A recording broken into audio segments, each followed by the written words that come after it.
sur France Maghreb 2. Le Grand Forum avec Christophe Roux sur France Maghreb 2. Bonsoir à toutes, bonsoir à tous, ravi de vous retrouver sur France Maghreb 2. C'est reparti pour une nouvelle semaine dans ce 4e jour de Ramadan, 42e de confinement. On est ensemble et avec vous jusqu'à 18h30 sur France Maghreb 2 pour votre émission quotidienne Le Grand Forum. Pour m'accompagner aujourd'hui, Sabrina Sebaï du côté de Ivry-sur-Seine. Bonjour Sabrina. Bonjour, bonjour à tous les auditeurs et auditrices et bonjour Christophe et à toute l'équipe. Alors, est-ce que tu peux nous montrer ce qui se passe là en ce moment, chère Sabrina, parce que je sais que tu participes à des distributions de repas tous les soirs pendant ce mois sacré du Ramadan. Vous êtes en pleine préparation, je crois d'ailleurs. Oui, tout à fait. Je peux vous montrer s'il te plaît. Assez rapidement. Donc, en fait, on prépare des colis pour des familles. Ouais. Et donc, comme vous pouvez voir, voilà, on est en pleine préparation des colis avec tout ce qu'il faut pour faire un panier. Puis là, je ne vais pas vous montrer l'autre côté, mais ils préparent les œufs, ils préparent de la viande. Enfin, voilà, vraiment tout ce qu'il faut pour commencer cette première semaine de Ramadan et pas que, parce qu'on donne vraiment à tous ceux qui en ont besoin. C'est quel type de repas qui sont servis? Vous donnez quoi à manger? Alors là, ce qu'on prépare aujourd'hui, c'est vraiment des courses. Donc, il y a vraiment de tout. Il y a de la farine, de la semoule. Enfin, c'est vraiment complet. Ouais. Et sinon, en semaine, on distribue des repas, donc notamment dans un foyer de la ville. Et donc, c'est pareil, c'est entrée, plat, dessert, et ça dépend des menus. La semaine dernière, c'était un couscous. Donc, voilà. Donc, c'est en fonction de ce que décide le cuisinier.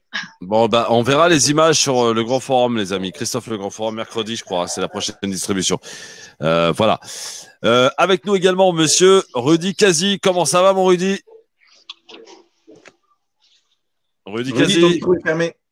Allô. Il faut ouvrir ton micro. Voilà. Ouais, bonjour, mon Rudy. Comment ça va? Ça va, Christophe. Bon, impeccable. Ouais, ça va bien, merci. Et toi? Bah oui, ça va. Je sais pas, t'as l'air un peu énergique, là. Qu'est-ce qui se passe? Ça va? Bah oui, comme toujours. Non, je sais pas. Normal, quoi. Très bien. Gamal Abina, est-ce que le Ramadan l'a un petit peu ramolli ou pas? Non, ça va. Au bout de 3 jours, ça va. On tient le coup après. Non, les 3 premiers jours sont les plus durs. C'est le 4e. Au bout de 3 premiers jours. Oui, c'est le 4e. Attention. Les 3 premiers jours sont les plus durs, ce que je disais. Au bout de 3 jours, c'est passé après. Bon, Yaki, il est parti à Paris ce week-end, les amis. Il a fait des images. On verra ça d'ailleurs dans quelques minutes. On aura un invité. J'ai pas été me balader. Avec Christophe, j'ai pas été me balader. Je sais. T'es parti prendre des images. Affirmatif. Voilà. Bon, on aura un invité dans un instant. Il s'appelle le maître Nabil El Ouchikli. Il va nous parler de ces prisonniers qui seraient environ au nombre de 5000 qui ont été libérés depuis le début du Covid. Qui sont ces prisonniers qui ont été libérés? Nous ferons le point avec lui tout à l'heure. Il a obtenu la libération de quelques-uns de ses clients. En parlant d'avocats, elle sera avec nous tout à l'heure pour répondre à toutes vos questions. Et vous pouvez appeler, messieurs, dames, 01 40 33 9000 sur vos commentaires Facebook France Maghreb 2. Christophe, le Grand Forum, n'hésitez pas. Alors, j'ai du très lourd aujourd'hui, histoire de bien commencer la semaine et avec vous. D'abord, cette vidéo, la vidéo du week-end en matière de violence policière. Cher Gamal, je suis sûr que ça va te réveiller direct. Ça s'est passé à l'île Saint-Denis, les amis. Et cette vidéo accompagnée de propos bien grasseux, bien racistes, comme on les aime dans les années 61, vous vous rappelez, sous Papon, etc. Voici ce qui s'est passé. Regardez, c'est une véritable horreur et une honte pour la police française.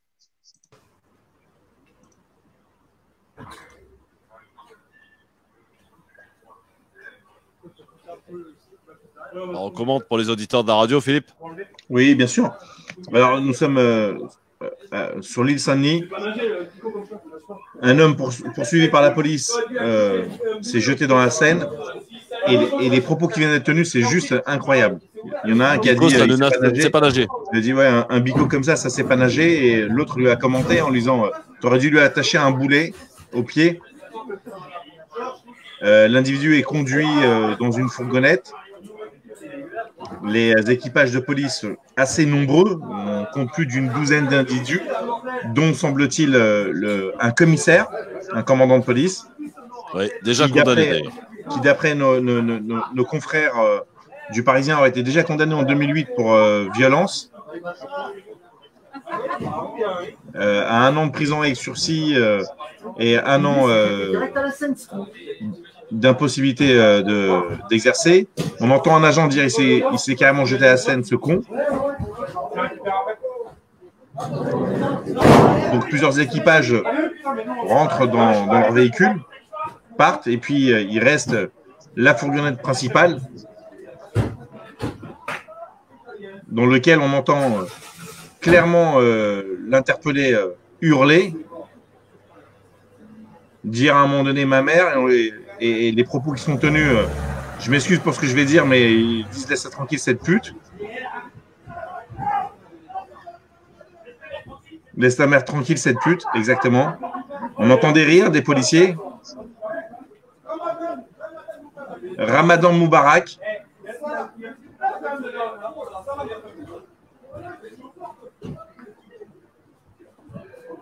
Et donc là, on entend crier et puis des coups, clairement bien identifiés.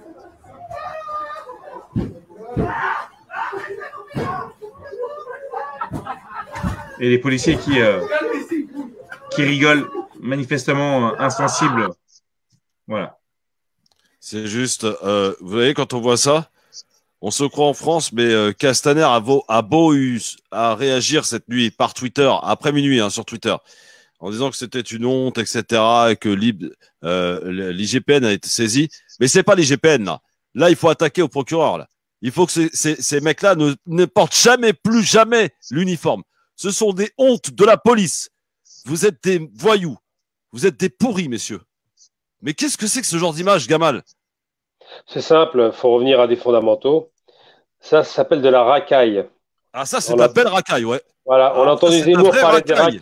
Voilà, c'est des racailles qui ont une bonne tradition qu'on connaît du 17 octobre 61 et avant, à savoir massacrer évidemment des gens en douce, insulter. Il parle de Ramadan Moubarak, il se moque du môme, il insulte sa mère.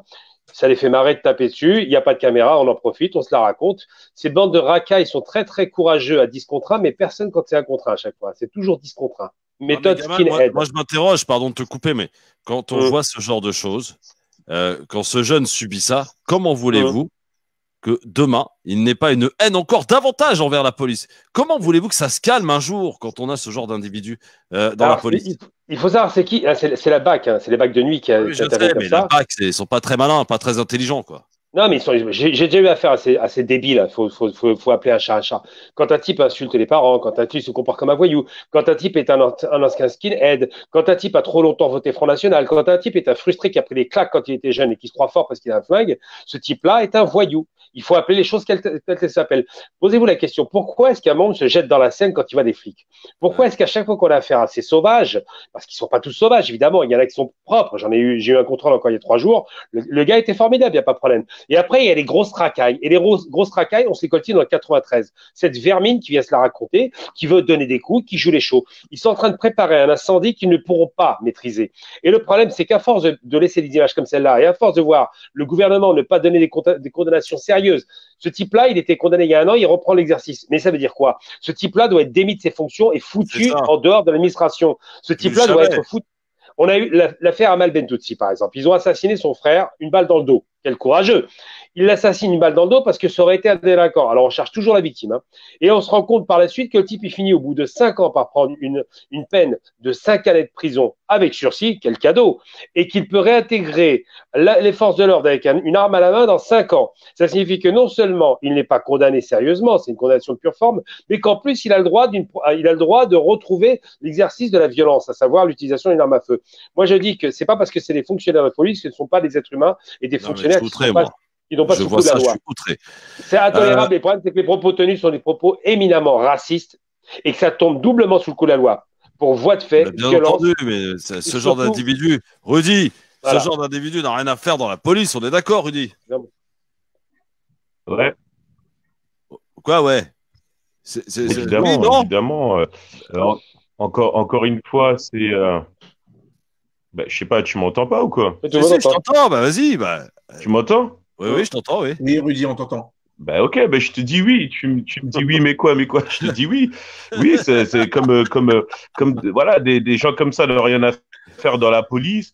Comme par exemple, parmi les jeunes de quartier qui cassent, on voit une mauvaise presse, en fait, encore une fois sur la jeunesse des quartiers. Donc moi, ce que j'aimerais te dire par rapport à ces gens qui sont dans la police, qui agissent, il y a tout à revoir effectivement sur le recrutement dans la police. Déjà, il y a des normes à mettre en place vraiment pour avoir une déontologie la plus respectée en matière donc d'interpellation et surtout avoir une politique en fait de sanctions exemplaires. Mais déjà même sur le profilage des personnes qui s'engagent dans la police, moi j'expliquais l'autre fois qu'il y avait beaucoup de personnes qui sont engagées dans la police et qui viennent en fait des zones rurales, des zones où parfois en fait on ne connaît pas le type en fait de population qu'on peut rencontrer dans les banlieues. Donc déjà quand ces familles viennent, quand ces personnes viennent de familles dans lesquelles on leur a dépeint une image tronquée, faussée en fait des jeunes de quartier, à savoir des jeunes maghrébins, noirs ou tout ce que tu veux. Déjà, ça pose un problème dans la perception que l'on a de l'autre. Et quand tu arrives balancé dans des banlieues, dans un théâtre quasi de guerre pour certains, parce que avec tous les films qui se font, ils se disent que ça y est, on va se prendre des briques, etc. Ben en fait, ça les conditionne d'une certaine manière en fait à surjouer le rôle du policier. Et c'est ça qui cause en fait tous ces problèmes dans les quartiers. Moi, je pense qu'il n'y a pas assez de médiation déjà d'une part, mais aussi il faut reconnaître que dans la police, on a une vision erronée, même je pourrais même dire discriminatoire des jeunes de quartier. Et si on limite la chose uniquement aux jeunes de quartier, on se trompe encore une fois. Le problème, c'est que dans les quartiers, il y a des personnes qui sont d'origine africaine, maghrébine, etc. On est plus là, là. Rudy, je suis pas d'accord avec ça. Je suis pas d'accord avec ça. Il y a une discrimination qui est territoriale et ethnique parmi certaines personnes de la police et qui pousse en fait ce genre de comportement. Voilà. C'est pas l'explication. Je suis pas d'accord. Vraiment, je suis pas d'accord. Désolé, Rudy. Bon, t'as eu affaire à la police, d'accord. Il y a des policiers clean, il n'y a pas de problème. C'est pas une question de gens qui viennent de province, qui viennent à Paris. Là, on parle de propos racistes, ouvertement insultants, des types qui se comportent comme des racailles. Il n'y a pas à discuter. Quand le gars il commence à insulter, à utiliser le verbe, à insulter les parents, à dire sale bougnoule. Moi, quand un flic me dit sale bougnoule, il n'a pas besoin d'être en province pour expliquer que c'est un raciste. C'est un raciste qui doit être poursuivi pour propos racistes. C'est tout. Il n'y a pas à discuter. C'est pas une question de formation. Là, c'est la personne qui se comporte mal. Et apparemment, dans le groupe de policiers, non, mais attends, Gamal. C'est Gamal. Oui. Il t'entend, Gamal. Non, mais Gamal, sur ça, je suis d'accord avec toi. Une personne qui est raciste, elle est raciste. Moi, je t'explique. Moi, je t'explique en fait pour ces policiers en fait agissent avec autant d'impunité. Donne mon avis. Je suis pas en train de dire que ce que je dis c'est la vérité. Aucun de nous ici prétend d'avoir la vérité. On peut tous se contredire les uns les autres. C'est pas le souci et c'est pas l'objet. L'objet c'est d'essayer d'analyser et de donner son avis sur la question. Donc moi je sais qu'il y a du racisme. Moi je l'ai vécu ce racisme-là. Voilà. Maintenant j'essaie d'expliquer. Racisme. Maintenant, ce qui pose aussi problème, c'est le corporatisme qui empêche à ce que ces personnes qui pratiquent ce racisme soient arrêtées. J'avais vu encore les échanges de WhatsApp d'un groupe de policiers racistes et au milieu de ce groupe, il y avait des policiers d'origine, je crois, africaine ou je sais plus, et qui avaient dénoncé ce qui se passait. Est-ce que ça a été suivi de sanctions exemplaires ou pas? Moi, je te dis, je le disais encore, ce qu'il faut, c'est des sanctions exemplaires pour des policiers de ce type. Maintenant, il y a une origine à mettre cette discussion et à mon sens vient aussi de la manière dont ces policiers sont formés. Sabrina Sebaï. Oui, tu la connais aussi, toi. Bien sûr, et pour le coup, franchement, cette vidéo, elle est complètement scandaleuse et les propos qui sont tenus, effectivement, c'est de l'ordre du racisme, mais il faut que ces agents soient sanctionnés, non pas au nom de parce qu'ils sont policiers, mais parce que aussi ce sont des individus et que les propos qu'ils tiennent sont racistes et sont condamnables. Donc, je pense qu'il faut vraiment attaquer sur les deux leviers.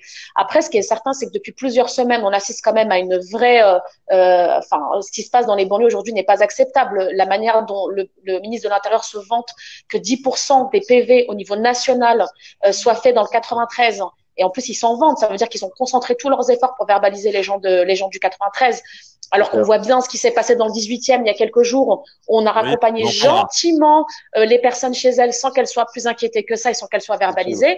Donc c'est 2 poids 2 mesures aujourd'hui et si j'étais un peu taquine, Rudy, je te dirais que commencer à expliquer, c'est déjà pardonner. Et ça, ce n'est pas moi qui l'ai dit, c'est Manuel Valls au moment où on a commencé à expliquer pourquoi certains jeunes étaient passés à l'acte au niveau terroriste. Donc, à un moment, il faut aussi, si tu veux, moi je pense que oui, on a un problème de doctrine de police de manière générale, on a un problème sur le recrutement et sur la formation, mais là, en l'occurrence, ce sont des individus. Je pense qu'il ne faut pas mélanger l'institution en tant que telle et les individus qui ont commis ces actes. Mais là, en l'occurrence, pour moi, c'est vraiment extrêmement grave ce qui s'est passé. Ça faisait quand même beaucoup pour commencer l'émission. Manuel Valls, contrôle policier de pourri de la police. Ouais, mais qu'on ne fasse pas le procès de vouloir défendre On te Non, fait le Pas procès. le non, procès de jamais. vouloir Rudy. défendre les racistes. Hein. Rudy, Jamais, jamais. Attention, hein. Ah oui. on te fera un procès quand on jugera qu'il y Non, mais aura lieu de attendez, te faire un procès. non, mais attendez, moi, je vais vous dire, le racisme, Ouais. je l'ai vécu dans ma famille, ok? Évidemment. Mon grand-père, ça a été quelqu'un qui a milité clairement, en fait, pour l'indépendance de son pays. Il faut pas croire que quand il est arrivé en France en exil, c'était facile pour lui. Donc, voilà. Moi, je suis pas en train, en fait, d'excuser ce qui s'est passé. Je suis en Mais train non, de dire mais- qu'effectivement, déjà, il y a un problème, c'est que le racisme, il est pas vraiment sanctionné de la police. Et ensuite, il y a un problème endémique, déjà, dans la façon dont les policiers, en fait, sont formés et ils ont aucune impunité pour manifester ce racisme. Mais ce racisme, en fait, il est pas lié qu'à la police. C'est un racisme Oui. de société qui existe, en fait, auprès de Ah, il a certaines raison. populations Mais, Alors, qui mais ont je vais reçu même une te dire, mais je éducation vais même, Ah, mais non, je vais même non, te tu dire, vas rien voir dire les de autres tout. cette Stop. manière-là. mais Donc le problème, il est pas lié à la police, il est Rudy, générationnel, il est social. eh, ce toi, racisme. tu vas Le Grand Forum avec Christophe Roux sur France Maghreb 2. Quand je vous dis pub, on se tait. Monsieur Rudy Kazi, Sabrina Sebaï. Voilà. Bon, tout va bien, les amis. Eh, dans un instant, j'ai un petit truc sympa qui va vous détendre, qui va vous faire rire.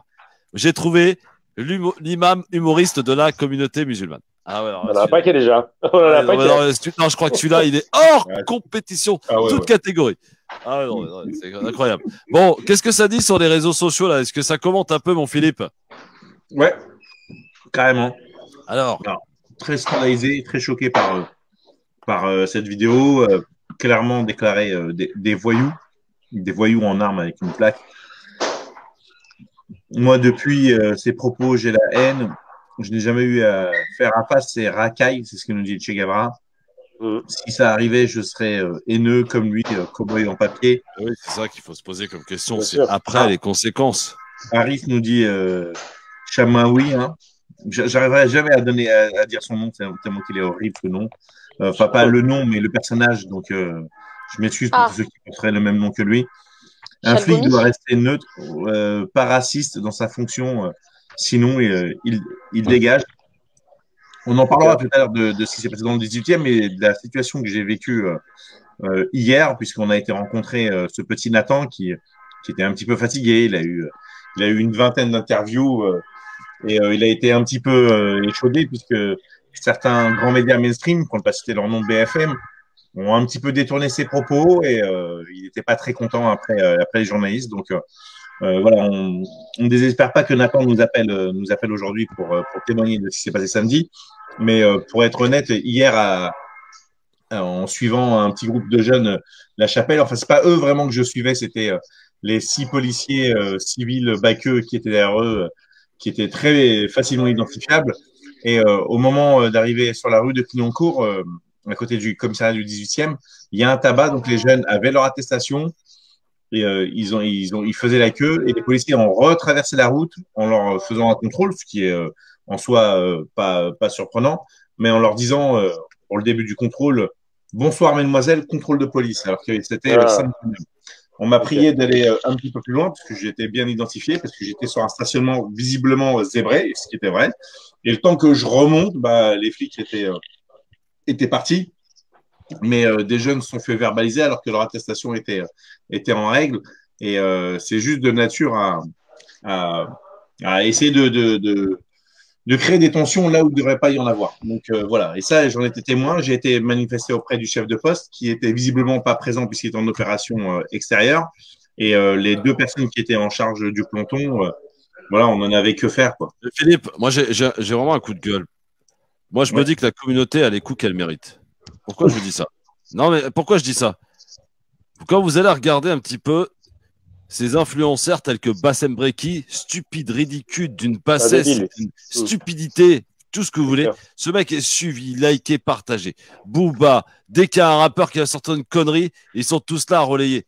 Dès qu'il y a des vrais problèmes de police, de problèmes d'appartement, de pauvreté dans le 93 ou ailleurs, des parents qui sont obligés d'aller travailler, il n'y a plus personne pour partager. Vous êtes, excusez-moi, mais il y a un moment où vous êtes responsable de ce qui se passe.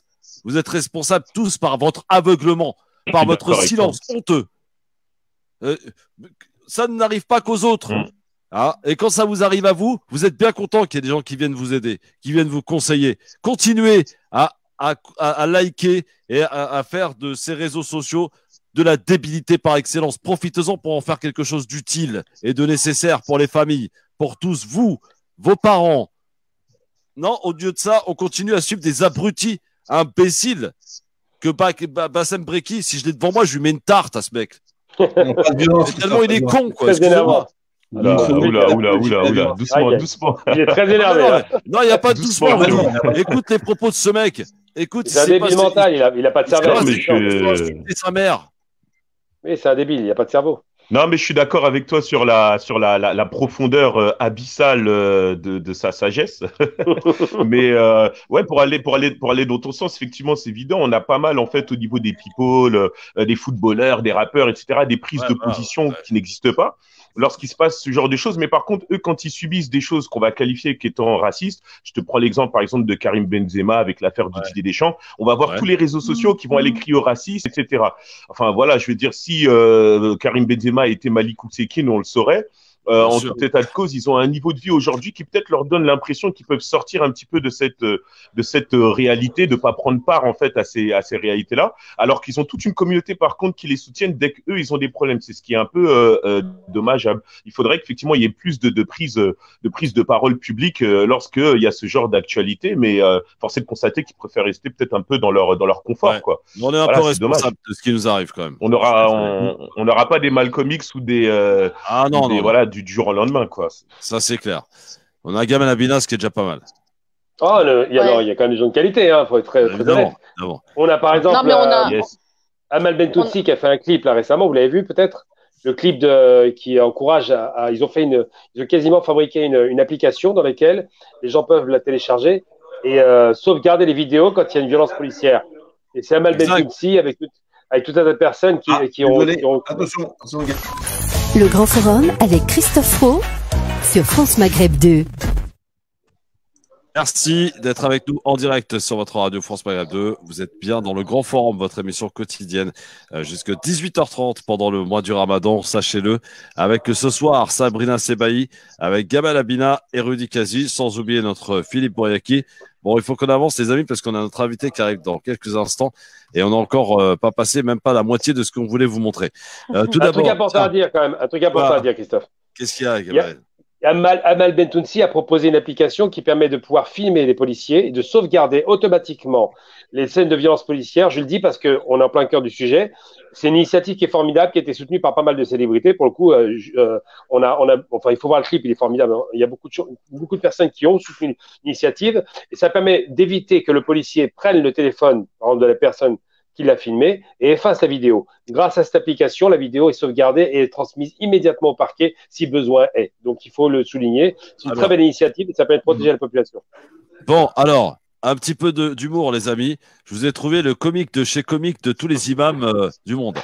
Les traditions traditionnelles du Ramadan. Qui a pu dire une telle chose?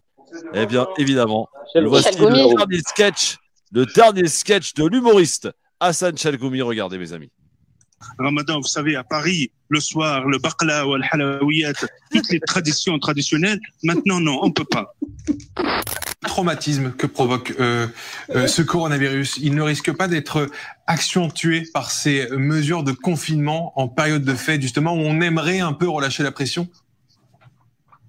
Oui, malheureusement, oui, tout à fait. Et c'est ça la crainte le préfet de Saint-Denis et d'autres préfets. Beaucoup ils ont une crainte que certains. Et moi, je trouve que c'est notre rôle, les religieux, les responsables associatifs, les familles, de le rappeler. Mois de Ramadan, c'est un mois de sacrifice, c'est vrai. Mais en même temps, c'est un sacrifice aujourd'hui. Parce que c'est question de vie.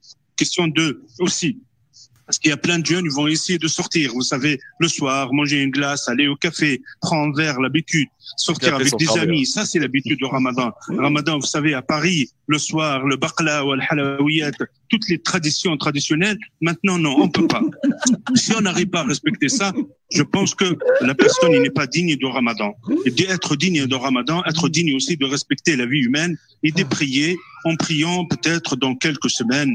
Tout ça, ça va aller. Et ça va passer. Imaginez dans les pays les plus grands arabes, le monde arabe, Abu Dhabi, Bahreïn, l'Arabie Saoudite et ailleurs, confinement total. Les gens ne sortent pas. Les mosquées les plus sacrées au monde, ils respectent ça parce que le plus respecté, c'est la vie humaine. Et demain, Inch'Allah, l'année prochaine, il y aura un Ramadan plus joyeux et plus de fêtes.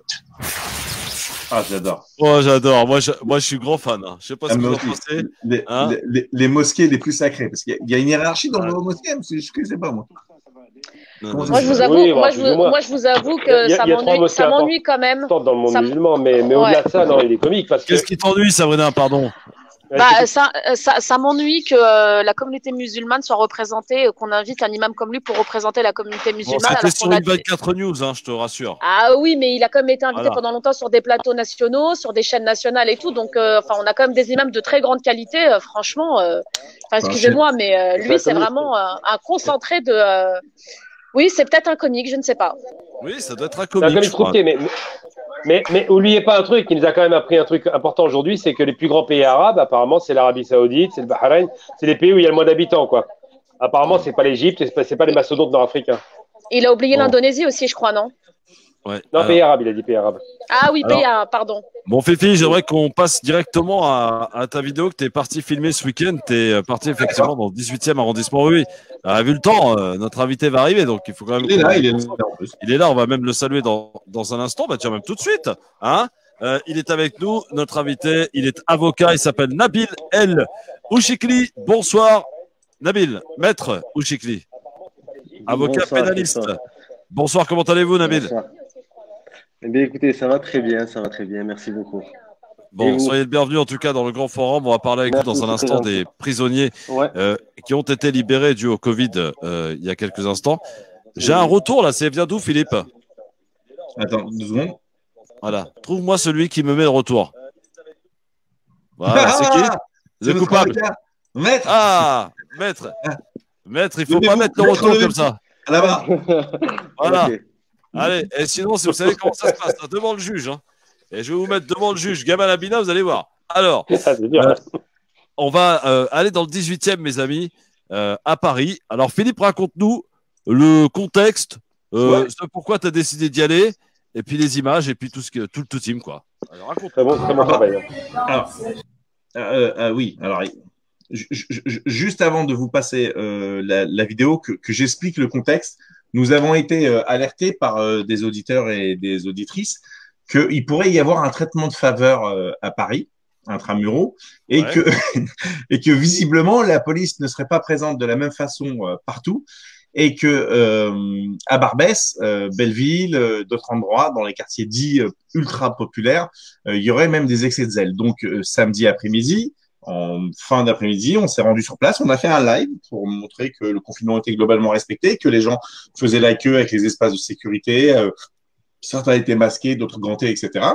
Ce que je peux dire, c'est que rapidement, on a été identifié, et puis on est identifié de façon visible puisqu'on a un grand logo derrière avec presse et puis marqué en dessous France Maghreb 2, donc on ne veut rien dissimuler, on a la carte de presse devant, enfin vraiment on est bien identifié pour tout le monde, comme ça on prend personne en traître.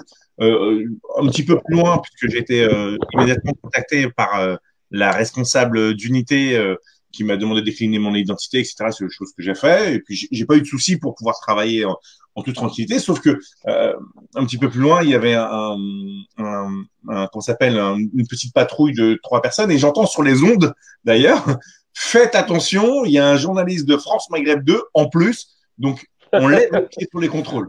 On y va doucement. J'ai dit, ok, bon, ça a l'air d'être sympa. Donc, du coup, pendant l'heure où j'étais, on a pu interviewer des gens et vous retrouvez le live sur Christophe Le Grand Forum samedi après-midi.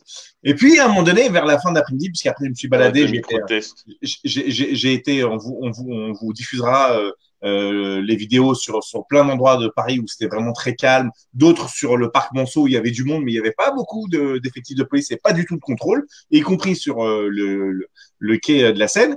Et puis, on est revenu sur Barbès-Rochechouart parce qu'on a trouvé le coin sympa. Et j'ai vu un agitement au niveau des forces de l'ordre. Beaucoup de véhicules rentraient dans leur… Enfin, beaucoup d'équipages… Attends, Rudy, excuse-nous. Beaucoup d'équipages rentraient dans leur véhicule et partir précipitamment. J'ai voulu les suivre et à ce moment-là, il y a eu une autre scène et donc je suis resté sur cette scène-là et donc on vous montre le 18e. Il y a 2 côtés. Il y a le côté chic vers Montmartre et puis il faut des shots vers Barbès. Donc, on vous laisse apprécier ce que.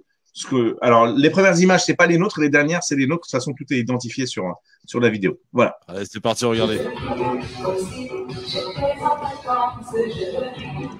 Donc là, on est dans le 18e avenue Junon. On est en dessous du Sacré-Cœur. Des équipages de police, ceux que j'avais croisés juste avant, sont partis pour aller à la rencontre d'une cinquantaine de passants qui étaient en dessous, en train de danser. Ils leur ont demandé gentiment d'arrêter la musique. Le petit jeune Nathan, voilà. Et là, on est à Barbès. Deux endroits, deux ambiances, un petit peu moins sympa. Donc, celui qui parle, c'est le commandant de secteur. Et il y en a un, alors il dit, en attendant, il y en a un qui pratique la loi et l'autre qui est récidiviste. Et il ne leur ramène pas le sursitaire. Voilà. Alors, le contrôle, c'est fini calmement parce que, honnêtement, hein, en toute modestie, notre présence a quand même calmé les tensions de part et d'autre.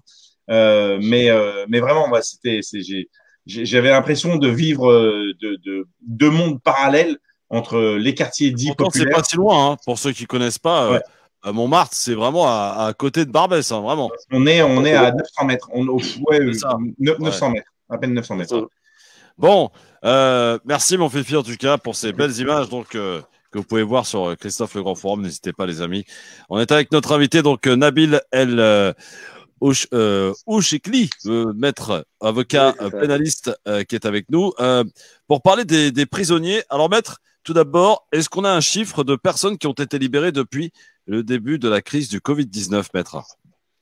Eh bien, il n'y a pas de chiffre exact qui soit suffisamment précis, mais il y a un chiffre qui tourne autour d'un peu plus de 6000 personnes qui auraient été libérées depuis le 16 mars 2020. Après, Maréchal Le Pen a annoncé 10 000 ce week-end. Les chiffres qui ressortent le plus, c'est aux alentours de 6000. Mais après, il faut savoir qu'il y a un certain nombre de personnes qui ont été libérées, mais hors cas de coronavirus et hors motivation du coronavirus, puisque tous les ans, il y a un certain nombre de milliers de personnes qui est libérées et qui entrent, ce qui permet d'équilibrer la balance et qui donne un chiffre d'à peu près 70 000 détenus. Là, aujourd'hui, on doit être à 63 000, quelque chose comme ça, donc un peu plus de 6 000 qui ont été libérés depuis le 16 mars. Très bien. Vous pouvez poser vos questions, les amis, 01 40 33 9000, aussi en commentaire Facebook, en live, France Maghreb 2, Christophe Le Grand Forum. Maître, quelles sont les libérations qui ont été accordées? Pour quelles, par exemple, est-ce que des criminels, des personnes condamnées pour terroristes, voilà. Est-ce qu'il y a eu, ou alors ça a été vraiment un petit peu dans tous les sens? Est-ce qu'il y a eu quand même un cadre autour de ces libérations? Oui, bien sûr, il y a un cadre. Alors, il faut faire une distinction, et c'est un peu technique, il faut faire une distinction entre les personnes qui sont déjà condamnées et les personnes qui sont détenues provisoirement, donc qui ne sont pas encore jugées. Donc, cela, on ne peut pas demander la libération. On peut demander bien évidemment la libération des personnes qui sont détenues provisoirement, mais demeurent, avec le cas du coronavirus, les anciens critères pour obtenir une libération ou pas. Donc, tout tient en réalité au dossier et à la particularité du dossier, et la crise du coronavirus est simplement un argument supplémentaire qui va permettre d'appuyer une demande de mise en liberté. De l'autre côté, il faut faire une distinction, et de l'autre côté, il y a les personnes qui sont déjà condamnées, et là, les personnes qui bénéficient en premier lieu des mesures du gouvernement, et notamment de l'ordonnance du 25 mars 2020, ce sont les personnes qui sont en fin de peine. Pour les personnes pour qui il reste 2 mois à faire, eh bien, le procureur peut décider de leur libération sur simple avis et sans audience, sans rien. Ensuite, il y a les cas prioritaires qui sont les personnes pour lesquels il reste moins de 6 mois à exécuter, et ensuite viennent les autres. Et dans ce dispositif-là, pour répondre à votre question et en revenir à votre interrogation, il y a une exclusion parce qu'il y a des crédits de réduction de peine supplémentaires qui sont octroyés en raison de la crise sanitaire. Et il y a une exclusion du bénéfice de ces mesures-là pour les personnes qui ont été reconnues coupables pour des faits de terrorisme, pour des violences sur les personnes ou pour des personnes qui auraient été incarcérées pour non-respect du confinement, par exemple. Alors pourtant, il y a certaines personnes politiques, pour ne pas les nommer, qui disent que 138 personnes condamnés pour terrorisme ont été libérés. Vous vous démontez, maître? Ah non, absolument, évidemment. Je ne connais pas les chiffres précis et les dossiers particuliers, mais les personnes qui ont été coupables ou reconnues coupables pour des faits en relation avec une entreprise terroriste ne bénéficient d'absolument aucune mesure qui puisse leur permettre de sortir de manière anticipée. S'ils l'ont été, c'est simplement parce qu'ils étaient en fin de peine et qu'ils sont sortis et qu'ils seraient sortis de toutes les manières, qu'il y ait le coronavirus ou pas. Avant de vous laisser dans les mains de mes camarades, maître Nabil El Oshikli, question, vous avez demandé la libération de quelques-uns de vos clients. Vous avez obtenu la plupart des demandes souhaitées ou comment ça se passe? Il y a un certain nombre. Eh bien, écoutez, en termes de stratégie, en termes de stratégie sur mes dossiers, je ne présente que des demandes de mise en liberté qui ont les meilleures chances d'aboutir. Donc, pour des personnes, par exemple, qui sont en fin de peine, je faisais des requêtes en aménagement de peine hors débat pour éviter qu'il y ait un débat contradictoire et que cela puisse prendre du temps. Je faisais cette requête-là. Et la plupart de mes clients, la plupart de mes requêtes ont abouti et un certain nombre de mes clients sont dehors sur le fondement notamment du coronavirus. Pour les personnes qui sont détenues provisoirement, j'ai obtenu également un certain nombre de mises en liberté provisoires, mais parce que ça tenait particulièrement au dossier. J'ai des dossiers pour lesquels mes clients sont là dans le cadre des faits criminels qui leur sont reprochés, et pour ces personnes-là, je n'ai pas présenté de demande de mise en liberté puisqu'elles n'ont absolument aucune chance d'aboutir. Gamal Abina, question à notre invité ici présent, Nabil El Oshikli, maître Nabil El Oshikli. J'ai une question à vous poser par rapport aux conditions d'incarcération. On sait que les prisons sont surchargées actuellement. Donc là, je pense que ça va un petit peu réduire la pression. Mais la question qui me vient à l'esprit, c'est vous avez certainement demandé des aménagements de peine ou des réductions de peine. Particulièrement sur la question des aménagements, est-ce que vous savez quel est le dispositif qui existe réellement en termes d'aménagement par rapport au fameux bracelet électronique qui réglerait la question de la surcharge carcérale parce qu'il y a trop de monde en prison? Ça, c'est la première des choses. Et puis, deuxième chose, est-ce que vous avez des idées précises par rapport à la proportion de prisonniers qui ont été infectés par le coronavirus? Voilà, c'est deux questions que je vous propose. Alors, sur la première question, sur le fait de savoir les mesures qui avaient lieu par rapport au coronavirus, les placements sous surveillance électronique, il faut savoir que oui, il y a une surpopulation carcérale, ça c'est indéniable, que là, ça va permettre de souffler un peu, mais les maisons d'arrêt sont toujours surpeuplées, que les règles de confinement ne sont absolument pas respectées, puisqu'il y a une certaine promiscuité qui ne permet pas, qui ne peut pas permettre que les gestes barrières, par exemple, soient respectés. Ensuite, sur les mesures qui sont prononcées dans le cadre d'aménagement de peine, la plupart sont des mesures de libération conditionnelle, puisque pour mettre en œuvre un bracelet électronique, c'est un dispositif qui est un peu trop lourd en termes de temps. Et donc, du coup, on nous invite, nous, avocats, à présenter des requêtes qui demandent un aménagement de peine sous la forme d'une libération conditionnelle simplement. Les mesures de placement sous surveillance électronique, on le fait dans le cadre normal, dans l'activité normale de notre activité, mais pas là. Là, c'est des libérations conditionnelles qui sont simples. Sabrina Sebaï, pour une question, maître Nabil El Oshikli qui est avec nous ce soir. On parle de ces prisonniers, quelques-uns d'entre eux qui ont été libérés, entre 5 et 6 000, selon les chiffres qui varient. Oui, bah justement, oui, c'est plutôt une bonne nouvelle parce que vu la surpopulation carcérale et les conditions dans lesquelles ils sont en matière de crise sanitaire, c'était vraiment inacceptable. Moi, j'avais deux questions. C'était la première, c'était par rapport aux personnes qui sont condamnées pour non-respect du confinement et qui sont visiblement sorties exclues du dispositif. Est-ce que vous en savez un peu plus? Parce qu'à un moment, il y avait eu des avocats qui avaient défendu ces clients-là en expliquant qu'on ne pouvait pas être condamné deux fois, on ne pouvait pas être sanctionné deux fois pour la même chose. Et le fait qu'ils aient été verbalisés à plusieurs reprises et qu'ils prennent en plus une condamnation de prison, c'était quand même problématique. Et je sais que voilà, c'était une vraie question parce qu'à un moment, est-ce que c'est le moment de remettre des gens en prison parce qu'ils n'ont pas respecté le confinement alors qu'on sait qu'on est déjà en surpopulation carcérale. La deuxième, c'était, on le sait, à partir du 11 mai, on est censé avoir un allègement, notamment sur la visite pour les personnes qui sont en EHPAD. Est-ce que les gens qui sont en prison, parce que je crois savoir que les visites au parloir ne sont plus autorisées dans la période, est-ce qu'il est prévu un dispositif de visite pour les personnes qui vont rester, qui sont incarcérées à partir du 11 mai dans le cadre de la levée du confinement? Oui, Sabrina. Alors, première question par rapport aux personnes qui sont incarcérées pour non-respect des règles de confinement et les sanctions qui sont prononcées. Alors, tout dépend, Sabrina, de l'appréciation du juge. Je sais que moi, lorsque je suis saisi dans le cadre, par exemple, d'une comparution immédiate, et un certain nombre de confrères font également la même chose, je suis parfaitement d'accord avec vous. Ces personnes-là n'ont rien à faire à l'intérieur d'un centre de détention.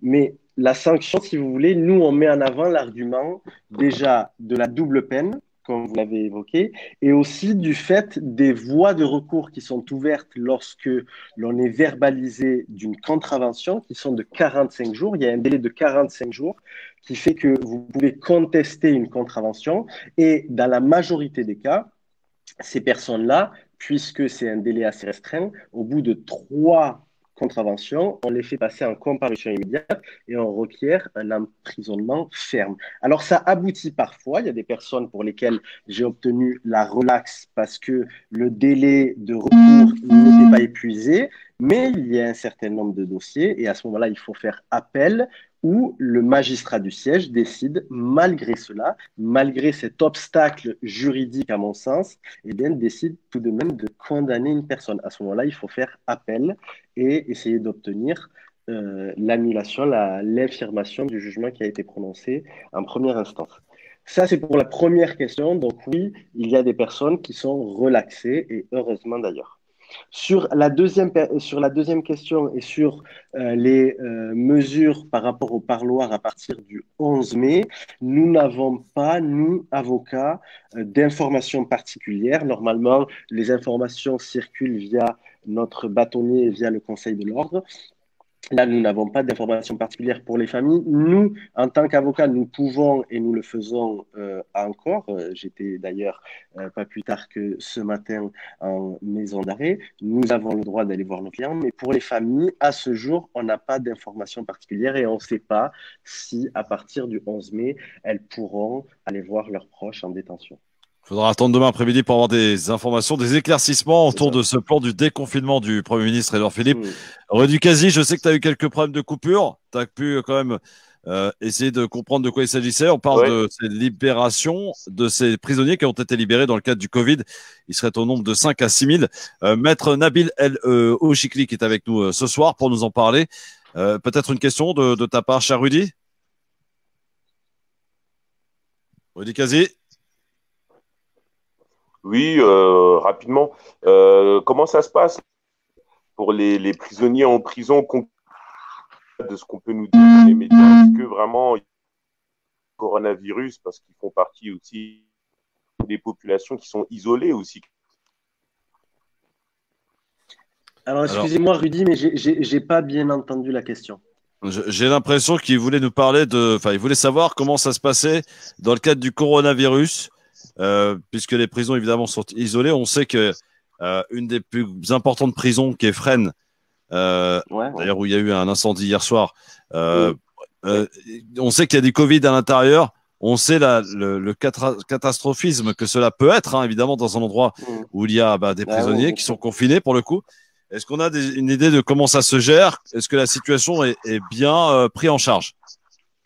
D'accord. Et ça me permet de répondre à la deuxième question de Gamal tout à l'heure, pour laquelle j'ai pas eu le temps de répondre. Alors oui, les conditions d'incarcération des personnes qui sont détenues actuellement, elles sont, bon, comme je vous le disais précédemment, il y a quasiment aucune mesure qui est qui a été mise en œuvre pour respecter les règles et les gestes barrières. Donc les personnes sont dans une promiscuité, les prisons sont surpeuplées, toujours surpeuplées malgré un certain nombre de libérations. Après, quotidiennement, comment ça se passe? Eh bien, tout à fait normalement. Les personnes sont en promenade et vont en promenade et ils sont tous mélangés, tous en contact les uns avec les autres et aucune mesure n'est prise en compte. Pour les personnes, pour les cas de coronavirus qui sont avérés, il y a des dispositifs qui sont mis en œuvre tout de même. Et ces personnes-là, on les met dans un bâtiment particulier, dans une aile particulière de la maison d'arrêt et on les laisse en quarantaine. Mais, si vous voulez, c'est ajouter déjà à l'incarcération encore plus de privation de liberté. Et ensuite, sur le reste, il n'y a absolument aucune politique de test pour savoir qui est contaminé ou qui ne l'est pas. Donc, c'est un peu quelque chose à l'aveugle. Et quand une personne est avérée, eh bien, on la parque encore plus et on la prive de liberté. On la met dans une aile particulière entre eux pour éviter qu'elle entre en contact. Mais on est absolument sûr de rien. On n'a absolument aucun chiffre parce qu'il n'y a pas de test, on ne sait pas à quel niveau les gens sont contaminés puisque c'est une population qui, dans un certain nombre de cas, est une population jeune, donc elle peut être touchée du coronavirus et en guérir assez rapidement, donc ces personnes-là ne seront pas considérées. Moi, je sais que j'étais en parloir avocat vendredi et je discutais avec un surveillant pénitentiaire qui m'expliquait que lui-même avait eu le coronavirus. Pardon de vous couper, Maître, on va devoir lancer la pub et j'ai une auditrice qui souhaite vous poser une question. Elle nous appelle de Marseille dans un instant, 01 40 33 9000. On fait partir la pub, on est de retour très vite sur France Maghreb 2. Le Grand Forum avec Christophe Roux sur France Maghreb 2. D'être avec nous en direct avec Maître Nabil El Ouchikli qui est avec nous ce soir. On parle de ces libérations, de ces prisonniers. Alors Maître, pendant la pub, on reste toujours évidemment en live sur Facebook France Maghreb 2, sur Christophe Le Grand Forum. Je vous laisse terminer avant de vous poser une petite question aussi quant à savoir que deviennent-ils ces gens qui ont été libérés? Est-ce qu'ils sont lavés de tout soupçon? Est-ce que ça y est, ils ont purgé leur peine? Il n'y a plus besoin de repasser devant un juge ou de pouvoir faire appel ou quoi que ce soit. Terminé, une fois qu'ils sont libérés, c'est fini. Alors, pour les personnes condamnées, pour lesquelles c'est dans le cadre d'un aménagement de peine qu'elles ont été libérées, oui, ces personnes-là ont purgé leur peine et c'est considéré comme elles ont exécuté la sanction pénale qui avait été prononcée à leur encontre.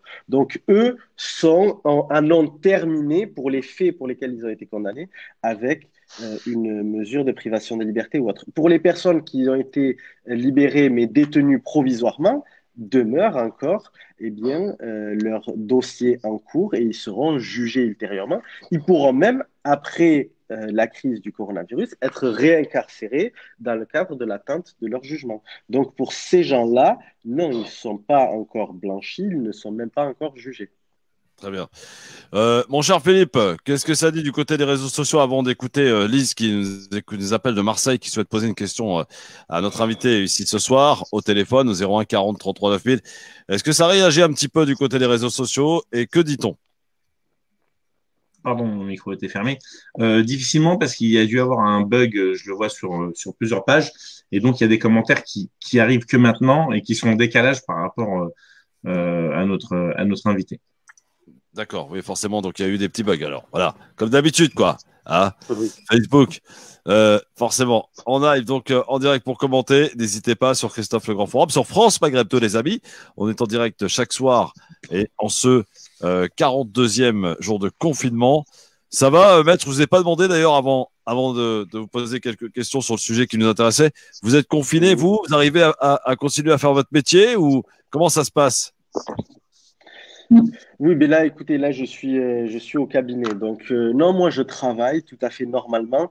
On a beaucoup moins d'audience, mais nos audiences, dans le cadre des mesures privatives de liberté ou dans le cadre des comparutions immédiates, continuent. Donc, ouais, j'exerce mon métier tout à fait normalement, sauf que je suis quasiment plus au tribunal et je suis soit chez moi, soit au cabinet pour travailler. Mais vous recevez plus de la clientèle en cabinet, par exemple? Sauf dans des cas d'urgence. Et là, je Ouais. prends le soin de respecter les gestes barrières. Mais hormis ces cas-là, non, je procède plutôt par voie dématérialisée, par email ou par téléphone. Très bien, très bien. Et on sait que c'est pas facile en ce moment d'ailleurs pour tout le monde. Vous attendez d'ailleurs impatiemment le 11 mai, vous, pour savoir à quelle sauce on va être mangé et que la justice puisse reprendre ses droits? Oui, oui, j'attends très sincèrement avec impatience, surtout que les dossiers et les procédures prennent du retard. On a déjà des juridictions qui sont encombrées, engorgées, et donc cette crise-là va encore ajouter. Et donc, c'est nos clients qui en pâtissent, des clients qui ne sont pas jugés, des clients qui restent détenus provisoirement alors qu'ils sont présumés innocents. Donc, c'est un certain nombre de conditions d'exercice qui sont assez difficiles et il nous tarde, oui, il nous tarde de reprendre notre activité normale et surtout aussi, il me tarde de plaider et de retrouver les prétoires. Très bien. Moi, j'ai une question à poser. Oui, vas-y, rapidement, mon Gamal, avant qu'on retourne à l'antenne pour accueillir Très la vite, dernière ouais. question posée par notre auditrice. Vas-y, Gamal. Voilà, donc juste par rapport à la double peine, on en a parlé tout à l'heure, là je trouve quand même que c'est fort du café de sanctionner la population avec des amendes très lourdes, hein, c'est pas léger hein, le coût de l'amende, sachant que c'est souvent les plus faibles économiquement qui sont sanctionnés, et sachant surtout que la responsabilité, il faut le rappeler à l'origine, c'est quand même Madame Buzyn qui a laissé venir un avion contaminé, ils n'ont pas fermé les frontières, ils n'ont pris aucun dispositif, ils sont incapables de produire des masques ou des liquides pour qu'on se lave proprement à l'extérieur. Tout ça pour vous dire, est-ce qu'il est possible peut-être plus tard d'entamer une action collective contre ce gouvernement pour faire au moins sauter les amendes, ce qui est le minimum syndical, puis surtout obtenir gain de cause par rapport à cette faute gouvernementale qui se sont multipliées, on les a vues. Est-ce que vous pensez que ce serait possible, éventuellement sur un collectif d'avocats ou un collectif de citoyens qui saisiraient des avocats, pour trouver une solution et obtenir gain de cause là-dessus? Alors, c'est une question qui est fort intéressante. À réfléchir, à approfondir. Je sais que moi, dans l'immédiat, je plaide ce genre de choses-là pour obtenir une relaxe de mes clients. Désolé, maître, excusez-moi. Excusez-nous, maître. Le Grand Forum avec Christophe Roux sur France Maghreb 2. Alors, nous étions évidemment en pub à la radio, mais en live sur Facebook. Et maître Nabil El Ouchikli, qui est notre invité, répondait, et je pense qu'il serait bien de réécouter la question parce qu'elle était importante. Gamal, question et la réponse de maître Nabil El Ouchikli. Très court pour la question. En substance, les gens sont sanctionnés avec des amendes alors qu'ils sont en difficulté, de toute façon, quoi qu'il arrive. Est-ce qu'il est possible de faire un collectif, soit de citoyens ou d'avocats, afin de contester ces amendes, qu'elles soient retirées à la charge des personnes qui les subissent? Pour la simple et bonne raison, c'est quand même la responsabilité d'État au départ est engagée. C'est eux qui on a reçu un avocat qui a créé justement un collectif pour contester les amendes qu'il juge illégales. Ça s'appelle Réaction 19, si je ne m'abuse. Maître Brusac qui était notre invité la semaine dernière.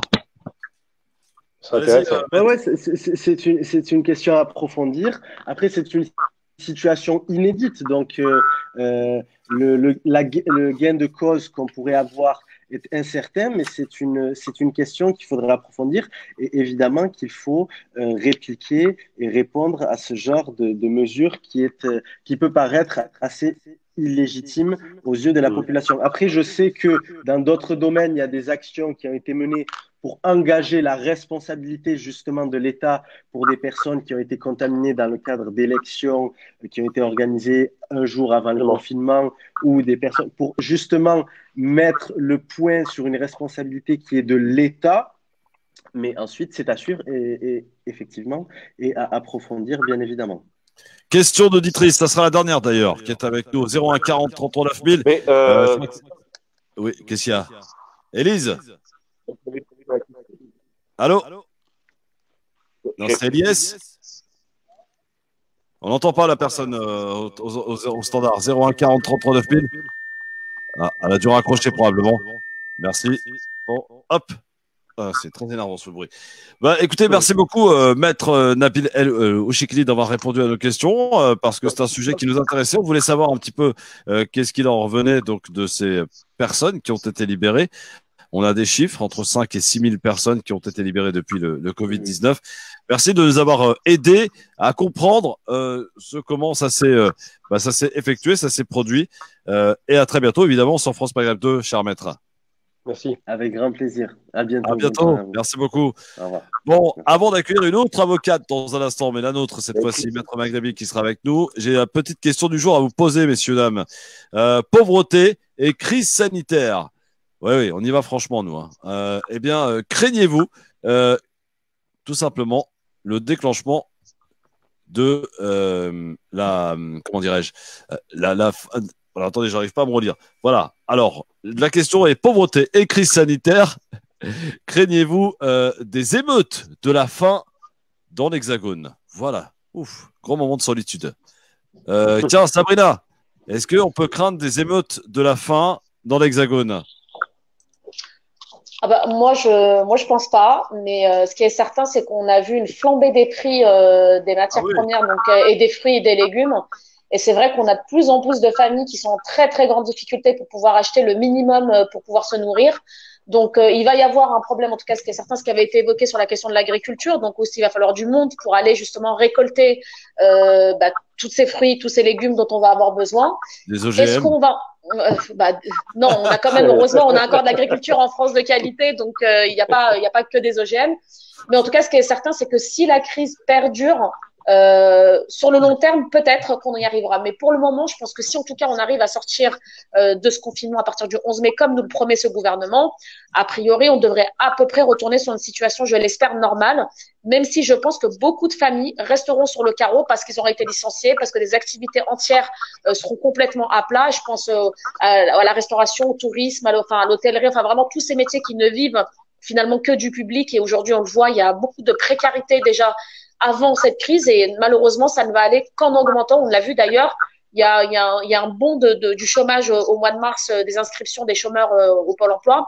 Donc, je pense qu'on va aller sur de très grosses difficultés pour les familles, en tout cas. Il y a un chômeur de plus, il s'appelle Manuel Valls, il est toujours en recherche d'emploi. Tant mieux. Oui, mais lui, il est indécent, donc c'est pas tout à fait pareil. C'est vrai. Et puis, il n'a pas de qualification non plus. Il a de diplôme. 01 40 33 9000 pour répondre à cette question. Est-ce que vous craignez des émeutes de la faim dans l'Hexagone après évidemment le déconfinement, après le 11 mai? Vous savez que demain le Premier ministre Édouard Philippe s'exprimera à l'Assemblée nationale pour nous donner un petit peu la feuille de route de ce déconfinement. On va parler de réouverture des restaurants, dans les transports, dans les emplois, pour les coiffeurs, bref, demain on va parler de tout cela avec Édouard Philippe. Rudy Kazi, est-ce qu'il est là? Oui. Rudy, est pas là. Ah bah si, t'es là. Qu'est-ce qui se passe pour Rudy? T'as l'air pauvre en connexion là. Qu'est-ce qui se passe? Je suis là. C'est la crise. C'est la crise, hein. Non, je suis là, je vous entends, je vous écoute.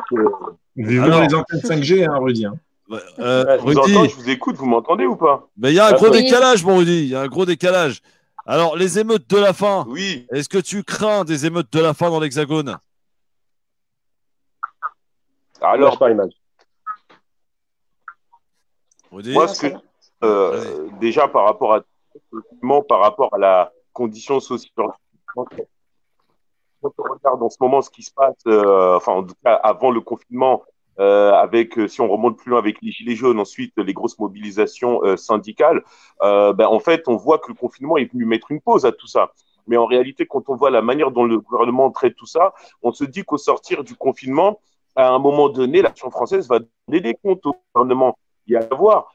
1% aujourd'hui de la population française estime a une mauvaise opinion d'Emmanuel Macron. Je crois il y a 7 Français sur 3 en ce moment qui sont pas très confiants dans la politique du gouvernement. 39%, là j'ai vu dans les sondages, qui sont pas très confiants donc dans la politique du gouvernement. Moi je pense que tout ça est évocateur d'une situation sociale qui, à mon avis, risque de faire un grand croisement, c'est-à-dire gilets jaunes plus syndicats, plus mécontentement par rapport à la gestion de la crise sanitaire, plus questions économiques qui vont faire une espèce de cocktail Molotov et qui risque de péter en fait à la figure du gouvernement. D'ailleurs, je pense que c'est pour ça que le gouvernement se prépare au sortir de la crise sanitaire à un remaniement ministériel. Il y a aussi toutes sortes de questions qui sont posées par rapport à la responsabilité politique et donc juridique du gouvernement et une possibilité même que certains membres du gouvernement passent devant une cour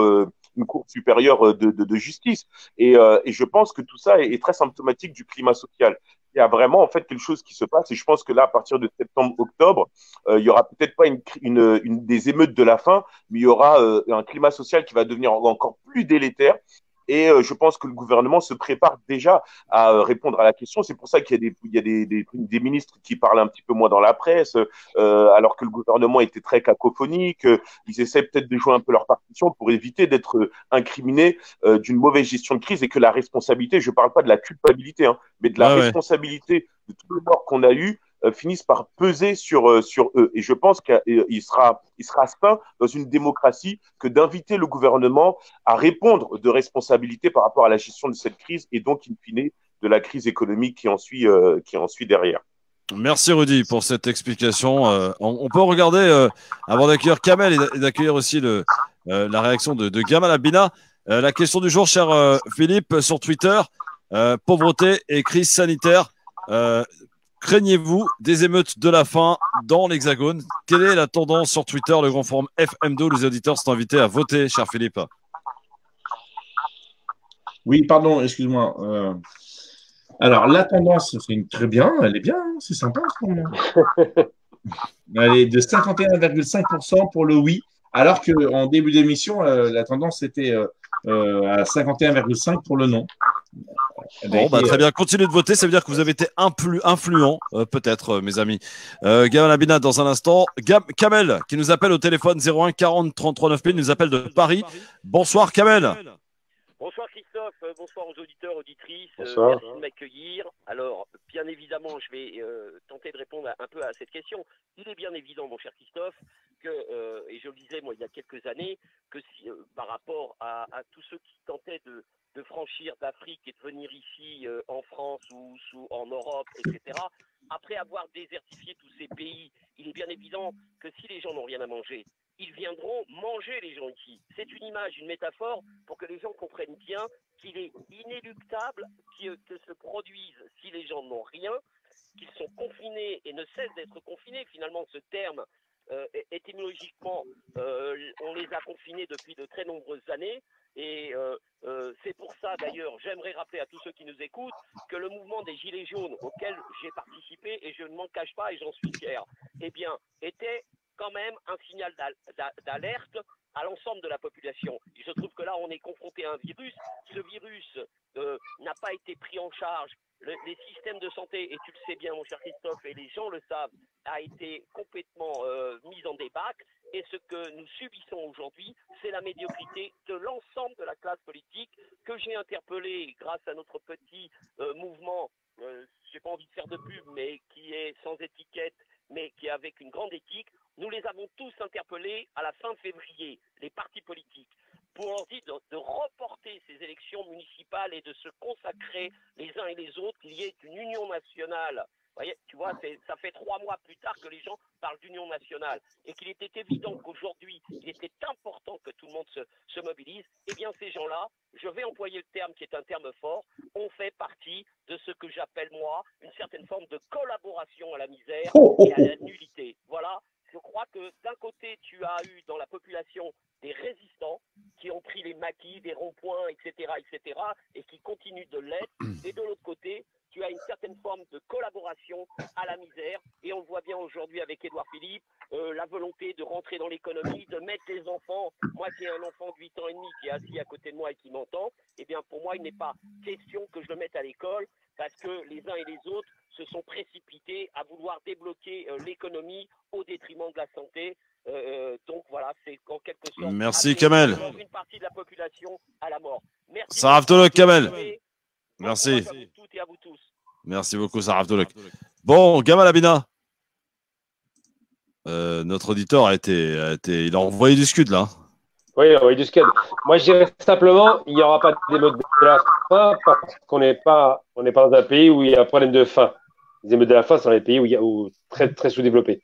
En revanche, la lâcheté du gouvernement est abyssale pour plusieurs choses. Si prenez l'exemple de l'Algérie, par exemple, ils vont instaurer le contrôle des prix. C'est pour répondre à ce que disait Sabrina tout à l'heure. C'est-à-dire que les prix sont contrôlés par l'État pour qu'on arrête l'inflation et les spéculations. Ça, c'est la première des choses. Deuxième chose, alors lâcheté est abyssale parce qu'ils critiquent l'Allemagne, qui a la gestion la plus merveilleuse d'Europe, quasiment en termes de coronavirus, en termes de malades, en termes de dons aux entreprises pour qu'elles tiennent le coup, pour qu'elles passent le cap. Ils ont donné quand même 10 fois plus que la France. La France, ils sont en train de faire des calculs, les autorités font des calculs pour donner le minimum.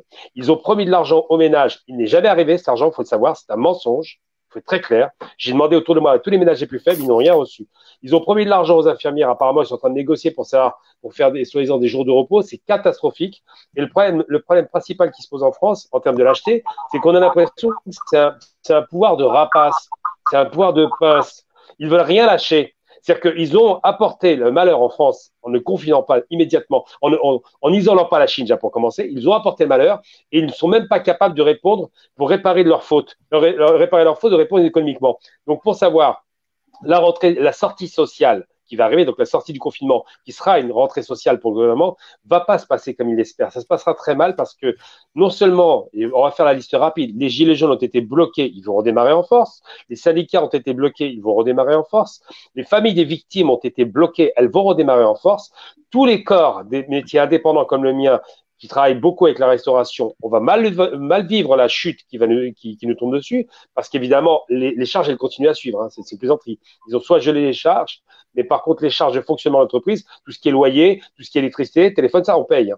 Donc, pour vous dire que quand on jette à la figure des entreprises 1 500 € sur les 700 000 entreprises à qui ils ont jeté 1 500 €, alors qu'on a promis 300 milliards pour relancer l'économie et qu'on n'a pas lâché un centime, il ne faut pas s'attendre à ce que ça se passe bien. Ensuite, dernière chose, j'ai jamais vu un gouvernement aussi ridicule et incompétent. J'ai vu des gouvernements qui n'étaient pas bons. Hein. On se rappelle l'affaire de Georgina Dufoy avec le sang contaminé, avec Fabius qui n'a pas été condamné, qui était responsable et coupable, mais qui a préféré rester responsable sans être coupable. Là, ça ne doit pas se passer comme ça. Il ne doit pas y avoir une lampiste Buzyn qui tombe et le reste qui se la coule douce. Il faut que tout le gouvernement soit interrogé pour sa gestion calamiteuse. Incapacité d'avoir des masques, incapacité d'avoir des respirateurs, incapacité d'avoir des tests.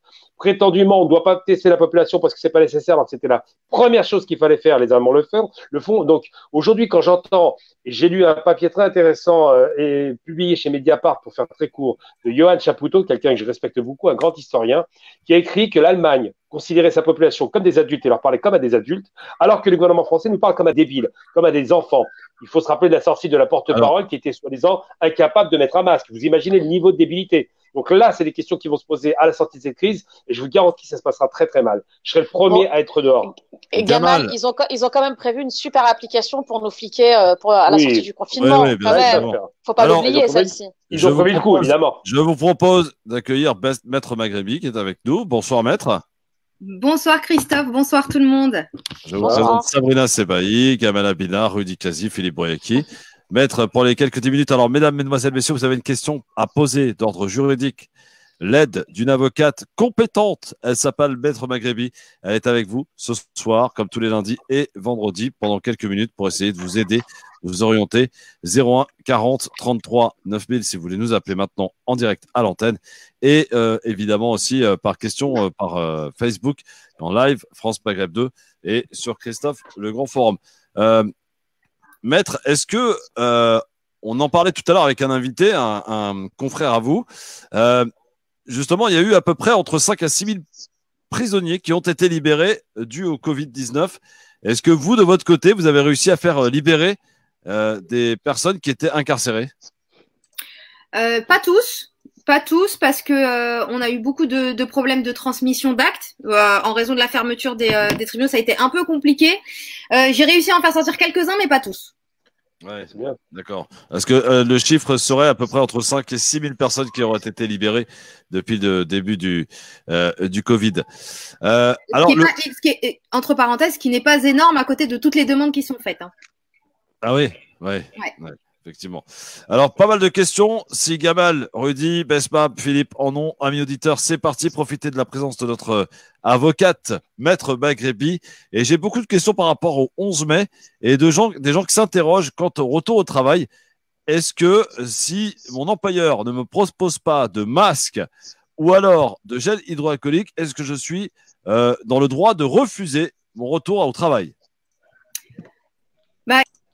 Les salariés ont un droit de retrait. Donc, s'ils considèrent qu'ils peuvent l'exercer, faut pas qu'ils hésitent. Après, ce qu'il faut savoir, c'est que si l'employeur ne respecte pas les mesures de sécurité qui ont été avancées, il manque à son obligation de sécurité parce que l'employeur a une obligation de sécurité à l'égard de la santé de ses salariés et il se met en faute s'il ne le respecte pas. Donc il engage sa responsabilité et en même temps les salariés peuvent l'attaquer, mais s'ils veulent pas en arriver là à avoir à engager sa responsabilité, peuvent exercer leur droit de retrait.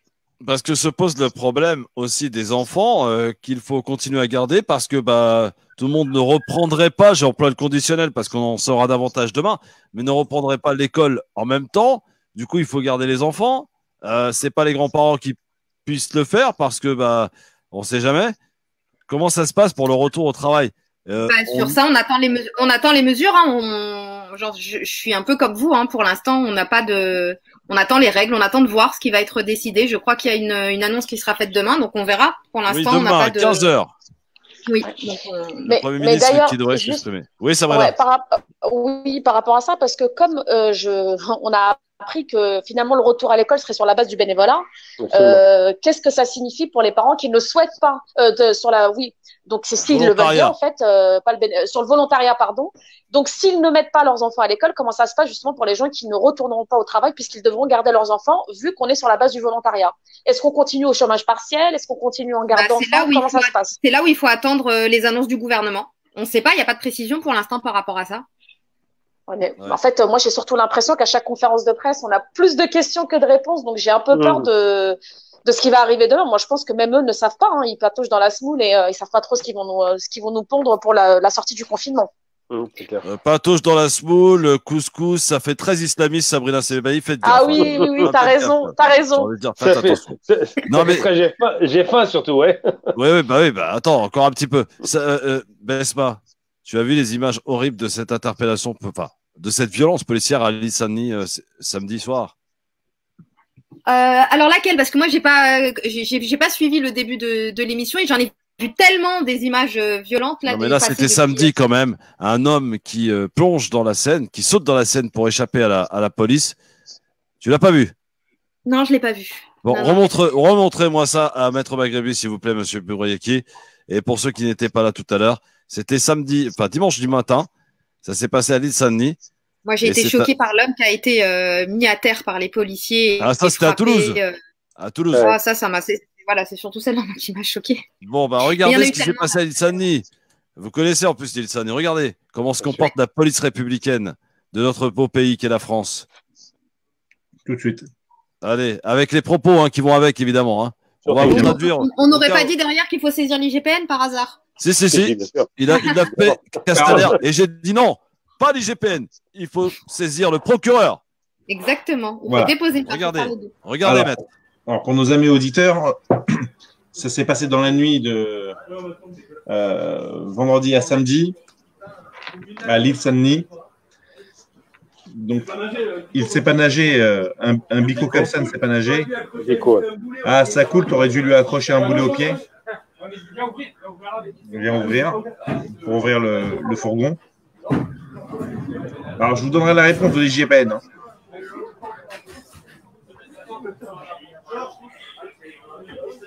Alors, on voit les équipages arriver, il y a pas loin d'une douzaine de forces de l'ordre.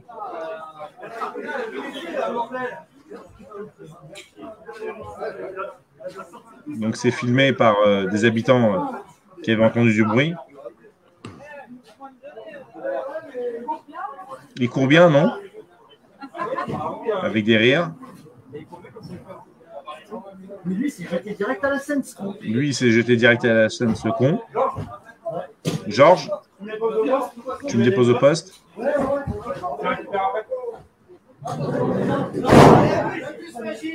Le bus magique.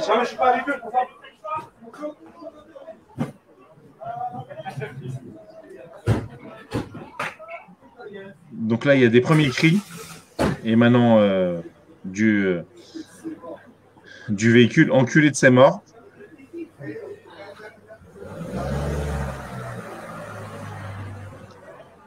Il y a des cris, puis il y a des bruits de coups.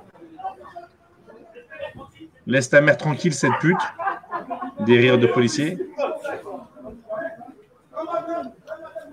Ramadan Moubarak.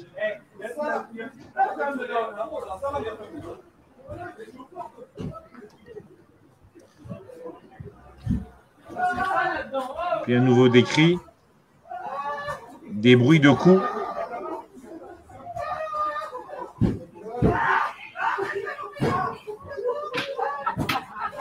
Et puis des rires en rafale. Voilà. Insupportable. Maître, là, c'est pas l'IGPN, hein. On est d'accord, c'est le procureur. Ces personnes n'ont rien à faire dans la police. Mais c'est comment te dire? Comment vous dire? C'est plus que scandaleux, c'est plus que choquant, mais c'est hélas habituel.